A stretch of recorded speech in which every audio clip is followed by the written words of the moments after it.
বিসমিল্লাহির রহমানির রহিম। আসসালামু আলাইকুম। জনতা রান্নাঘর থেকে সবাইকে জানাচ্ছি শুভেচ্ছা। আশা করি সবাই ভালো আছেন। আজকে যে রেসিপিটি করব সেটা হচ্ছে মুগ পটল।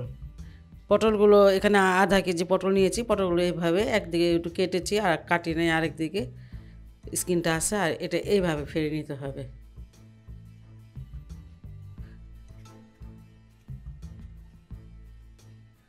অর্ধেকটা করলাম এইভাবে, আর অর্ধেকটা আবার এইভাবে ধরতে হবে।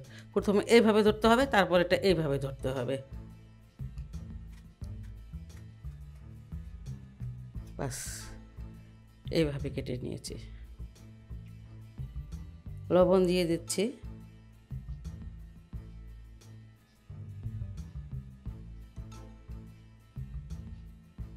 এখানে হলুদের গুঁড়া দিয়ে দিলাম 1/4 চামচ।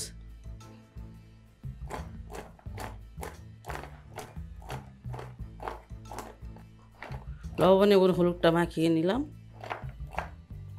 5 মিনিট রেস্টে থাকুক। এখানে আমি আধা কাপ মুগের ডাল নিয়ে নিয়েছি, আর এটা ভেজে নিব। খুব সুন্দর করে ভাজতে হবে যতক্ষণ না এটা স্মেল বের হয় ভাজার একটা। মুগের ডালটা ভাজা হয়ে গেছে, যে কালারটা দেখলে বুঝতে পারতেছেন। এটা নামিয়ে নিব। মুগের ডালটা পানি দিয়ে ভিজিয়ে রাখি।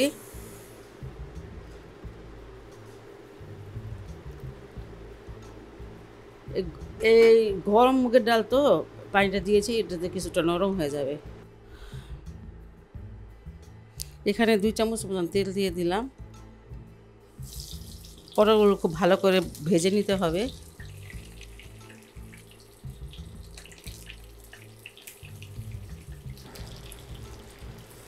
পটলগুলোকে আমি আস্তে আস্তে খুব ভালো করে ভেজে নিয়েছি, একটু মানে বেশ নরম করে ভেজেছি। এই দেখলে মানে দেখেন। আর এখন এটা হয়ে গেছে, এটা নামিয়ে নিব আমি।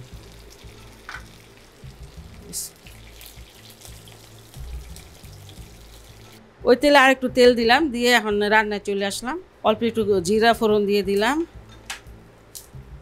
2টা শুকনো মরিচ দিলাম, 2 দারচিনি এলাচ দানা দিলাম, আর একটা তেজপাতা।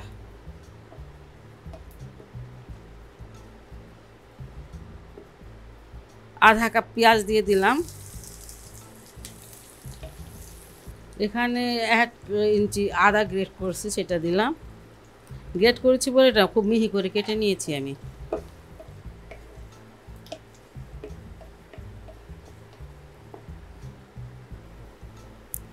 পেঁয়াজ আদা খুব ভালো করে ভেজে নিয়েছি। আর এখানে হলুদ মরিচ ধনিয়া আছে, আধা চামচ আছে। পানি দিয়ে দিব যাতে পুড়ে না যায়।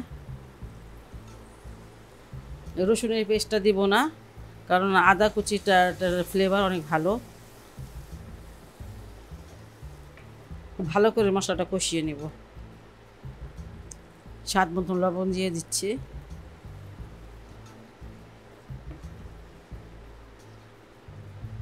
মশলাটাকে খুব ভালো করে কষিয়ে নিলাম।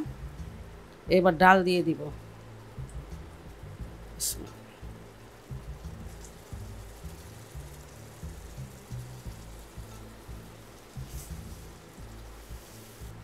অল্প অল্প পানি দিয়ে ডালটাকে ভালো করে কষিয়ে নিতে হবে। কি, এটা হালকা একটু নরম করে নিতে হবে। অল্প অল্প পানি দিতে হবে, বেশি পানি দিব না একসাথে। ডালগুলোকে ভালো করে কষিয়ে নিয়েছি। 3বার পানি দিয়েছি, আর এটা অল্প অল্প পানি দিয়ে কষিয়েছি। ডালটা দেখেন সিদ্ধ হয়ে গেছে। এই যে সিদ্ধ হয়ে গেছে, কিন্তু ভর্তা ভর্তা করা যাবে না। এবার আমি দিয়ে দিব পটলগুলো।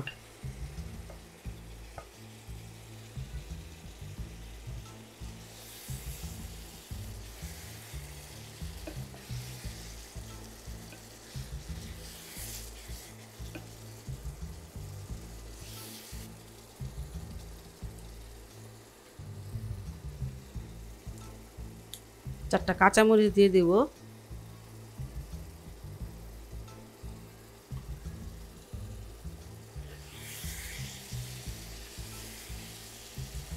ডালের সাথে পটলগুলো একটু ভালো করে মানে মাখিয়ে নিলাম, মিশিয়ে নিলাম আর কি। যাই হোক,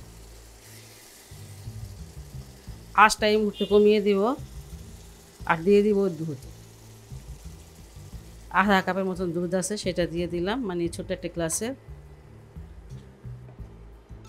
এবার আঁচটা একদম কমিয়ে দিব, কমিয়ে এটাকে প্রায় 10 মিনিটের জন্য চুলায় রেখে দেবো, যাতে সব মশলা টশলা, ডালের ফ্লেভার সব কিছু যেন পটলের ভিতরে যায়, তাহলে পটলটা খেতে ভালো লাগবে। এখানে আধা চামচের মতন ভাজা জিরার গুঁড়ো আছে, সেটা দিয়ে দিচ্ছি,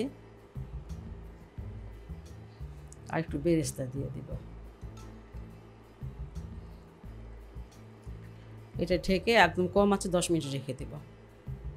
10 মিনিট পর আমি আসলাম, এটা চামচ দিয়ে নেড়ে দেয়নি, তবে এইভাবে মানে একটু পরপর ঝাঁকিয়ে দিয়েছি। যাই হোক, এটা কিন্তু হয়ে গেছে। আর এখন প্রচুর পটল পাওয়া যায়, আপনারা পটল দিয়ে রেসিপিটা অবশ্যই ট্রাই করতে পারেন। আর একটা কথা, কেউ যদি অনেকে হয়তো চিনি পছন্দ করেন, হ্যাঁ 1 চামচ চিনি দিয়ে নেবেন তারা, আমি তরকারিতে চিনি পছন্দ করি না, সেই জন্য দিই নাই। যাই হোক, ভালো থাকুন, সুস্থ থাকুন, নিরাপদে থাকুন, আল্লাহর কাছে এই দোয়া করি। আল্লাহ হাফেজ।